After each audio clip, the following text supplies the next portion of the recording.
تعالیٰ کرتا پکڑ کے کھینچیں، اے نبی جی اس پہ نماز نہ پڑھیں، آپ اس کے لیے استغفار نہ کریں۔ عمر مجھے تو اللہ نے اختیار دیا ہے، استغفر لہم او لا تستغفر لہم، میں استغفار کو کیوں نہیں اختیار کروں؟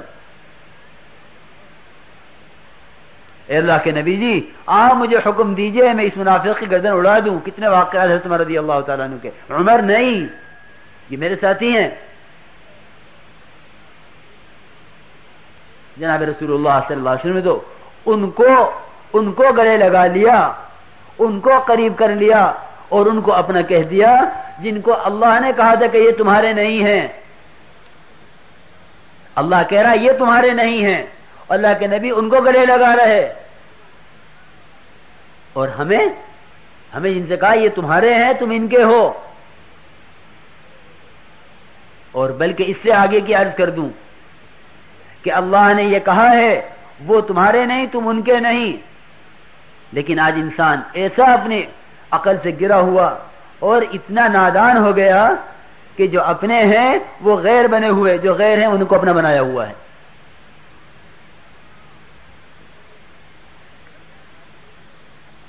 میرے دوستو بزرگوں، اس لیے عرض کر رہا ہوں کہ یہ دعوت اللہ کی محنت جب تک اس کام کو نہیں سمجھیں گے اور اس پر اپنی جان و مال نہیں کھپائیں گے، مسجد مسجد، گلی گلی، محلہ محلہ، صوبہ صوبہ، ملک ملک، جب تک ہم نہیں پھریں گے اس کام کو لے کر، اس وقت تک امت ایک امت نہیں بنے گی۔ تو محلے بانٹ دو اور صوبے بانٹ دو اور ملک بانٹ دو، کیونکہ امت کو تقسیم کرنے والا سب سے بڑا مجرم ہے جناب رسول اللہ صلی اللہ علیہ وسلم کی نگاہ میں۔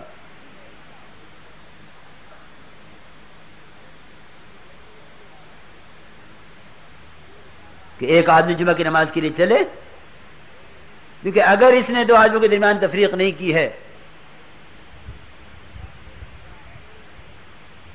دو آدمیوں کے درمیان تفریق نہ کرے، اس کو پورا اجر ہے۔ دو آدمیوں کے درمیان بھی تفریق کرنا آپ کو پسند نہیں تھا،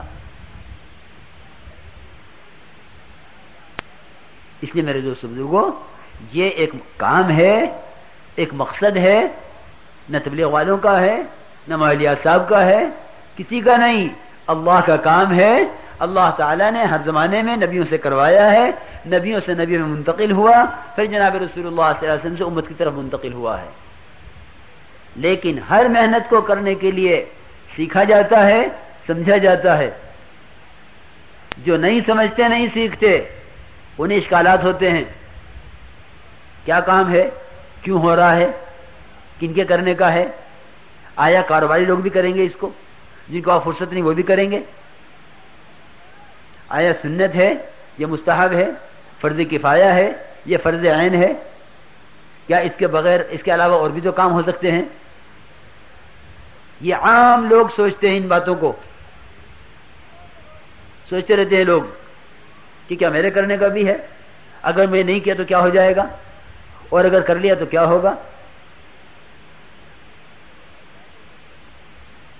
یوں سوچو کہ جس کام کے لیے بھیجا گیا ہوں، قرآن کہہ رہا ہے کنتم خیر امۃ اخرجت للناس، کہ تم لوگوں کی بھلائی کے لیے بھیجے گئے ہو۔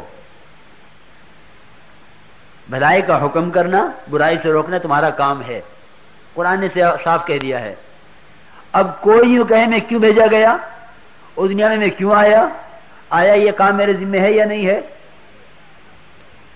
تو بتلاؤ، قرآن کے فیصلے کے بعد قرآن پر ایمان لانے والے کو اس بات کے سوچنے کی اجازت ہے؟ کیوں بھائی کہ یہ کام دعوت کا یہ کون سا کام ہے، آیا سنت ہے یا مستحب ہے، کریں گے تو ثواب ملے گا، نہیں کریں گے تو گناہ ملے گا، یا نہیں کریں گے تو نہ ثواب نہ گناہ، کر لیں گے تو ثواب ملے گا۔ مختلف لوگوں کے خیالات ہیں اس کام کے بارے میں، مختلف خیالات ہیں۔ جس طرح لا الہ الا اللہ محمد الرسول اللہ صلی اللہ علیہ وسلم، اس کلمے کے بارے میں مختلف خیال نہیں ہو سکتا ہے، ایک ہی بات ہے، ہر امتی کا ایک کلمہ ہے۔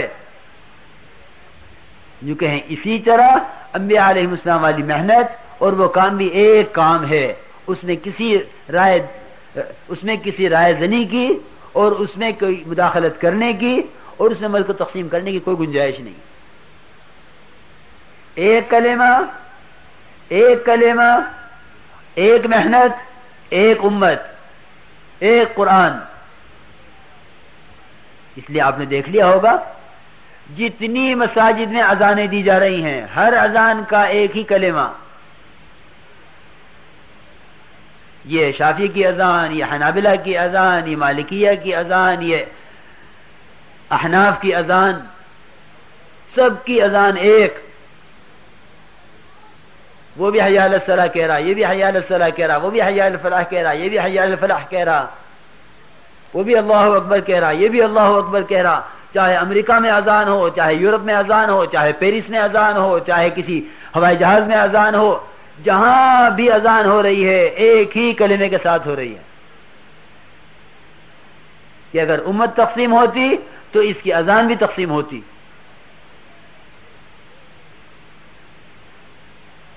لیکن کیونکہ نماز میں اختلاف ہو سکتے ہیں، یہ آمین زور سے کہیں، یہ آمین آہستہ کہیں، یہ ہاتھ اٹھاویں، یہ ہاتھ نہ اٹھاویں، لیکن اذان میں اختلاف کہ کسی میں کوئی اختلاف نہیں، کیونکہ یہ دعوت ہے، دعوت تامہ ہے، دعوت پر پوری امت کو جوڑا ہے، ہر خیال کا، ہر مذہب کا، ہر ذہن کا، ہر ایک دعوت سے جڑ جائے گا۔ اس لیے الحمدللہ جو جماعتیں ہمارے ملکوں میں چلتی ہیں اور عرب ممالک میں جہاں کام ہے ماشاءاللہ، وہاں ایک ہی جماعت کے اندر یہ شافعی ہیں، یہ حنبلی ہیں، یہ مالکی ہیں، یہ فلاں امام پہ کے طریقے پہ چلتے ہیں، یہ فلاں مذہب کے ہیں، سب ایک ساتھ چل رہے ہیں، سب کی ایک بات ہو رہی ہے کہ ہمیں دعوت کے لیے بھیجا گیا ہے، ہر ایک دوسرے کو ترغیب دے رہا ہے، ایمان کی، اعمال کی، اخلاق کی، معاشرے کی۔ تو اس دعوت کی محنت نے امت کو جوڑ دیا ہے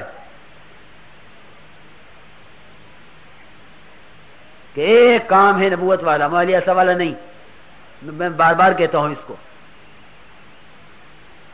لیکن میرے دوستو بزرگوں، اس کام کو سیکھنا پڑے گا، ورنہ رائے میں جیسا عرض کر رہا تھا کہ مختلف رائے دیں گے لوگ، کہ مختلف خیالات اور مختلف تبصرے کریں گے کام پر۔ اس لیے کام سمجھیں اور کام سیکھیں۔ جناب رسول اللہ صلی اللہ علیہ وسلم نے کام امت کو سکھلایا، اور جس طرح اس وقت ہدایات دی جا رہی ہیں، جناب رسول اللہ صلی اللہ علیہ وسلم اور آپ کے خلفائے کرام وہ بھی جانے والی جماعتوں کو اس طرح ہدایات دیا کرتے تھے۔ ہم اللہ کے راستے میں کس لیے نکل رہے ہیں؟ اللہ کی ذات کا تعارف کرانے کے لیے، یہ ہماری بنیاد ہے اصل۔ یا ایھا المدثر قم فانذر وربک فکبر۔ جناب رسول اللہ صلی اللہ علیہ وسلم، آپ سے زیادہ اللہ کو کون محبوب ہوگا؟ آپ کو پہلے دن حکم مل رہا قم فانذر وربک فکبر، کہ ایک کمبل اوڑھ کے لیٹنے والے کھڑا ہو اور اپنے رب کی بڑائی بیان کر، اور اپنے رب سے کہ جو ہے دردناک عذاب سے امت کو ڈرا، کھڑے ہو کے اپنا کام شروع کرو۔ وَاعْبُدْ رَبَّكَ حَتَّى يَأْتِيَكَ الْيَقِينُ، آپ مرنے تک اسی طرح کام کرتے رہیے جس طرح کہا جا رہا ہے، فَاسْتَقِمْ كَمَا أُمِرْتَ، جس طرح کہہ رہے اسی طرح کیجئے۔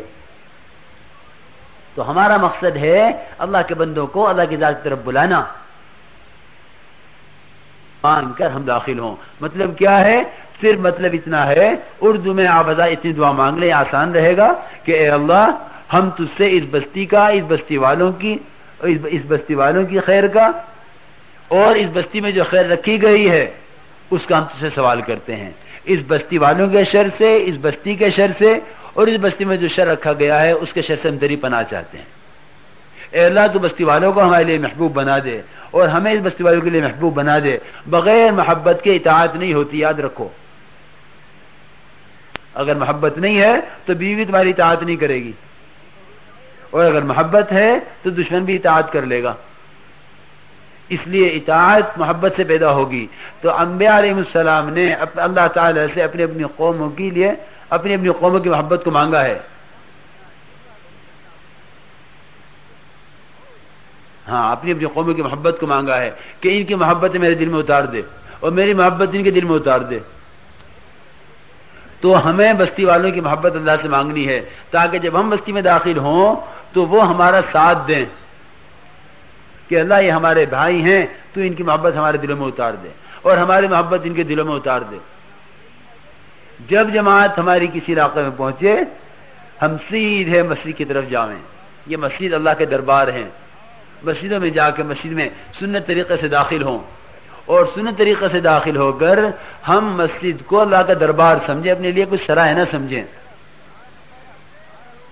یہ جو شکایت ہوتی ہے ہماری جماعت والوں کو مسجد والوں سے، اس کی وجہ یہ ہے ہم یوں سمجھتے ہیں کہ مسجد ہمارے لیے